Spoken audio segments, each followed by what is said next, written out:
Contre. Il est adopté. L'amendement suivant, Madame Cornelou, l'amendement 117. Merci Madame la Présidente. De la même manière que le projet de loi fait le choix de ne retenir que les certifications enregistrées au RNCP, il offre une définition restrictive de la finalité des actions de validation des acquis de l'expérience. En effet, sort du dispositif de VAE l'obtention d'un diplôme, d'un titre à finalité professionnelle ou d'un certificat de qualification.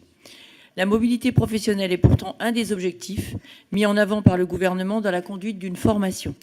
Or, cette restriction paraît contre-productive. Un diplôme, tout comme une certification professionnelle, constitue un même outil pour valider une compétence nécessaire pour candidater dans le cadre de passerelles professionnelles. Il est donc proposé de renvoyer à la rédaction initiale de l'article L. 6313-11 en réintégrant les diplômes et les contrats de qualification comme point d'aboutissement d'une validation des acquis de l'expérience. Madame la rapporteure. Oui, par rapport à ce point-là, la rédaction ne change pas par rapport au droit en vigueur et par rapport à la première lecture, par rapport au débat que nous avions eu en première lecture. Donc je reste défavorable au fait que on puisse obtenir une VAE sur des certifications non enregistrées au RNCP. Bien, je mets aux voix cet amendement qui a reçu un avis défavorable. Qui est pour? Qui est contre?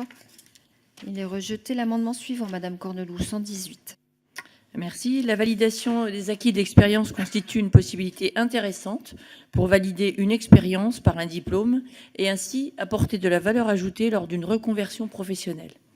Elle est toutefois limitée par l'appréciation limitative qui est faite du lien du domaine d'activité du demandeur avec le diplôme visé.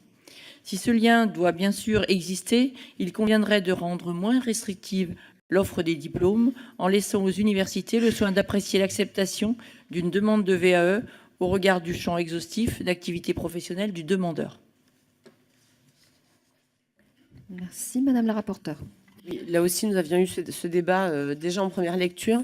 Il me semble, à l'inverse, que ce lien est important pour justifier effectivement le fait qu'on puisse demander une validation d'un diplôme. Et il me semble important qu'il existe un lien direct, au contraire, entre ce diplôme et l'expérience professionnelle acquise. Donc, un avis défavorable.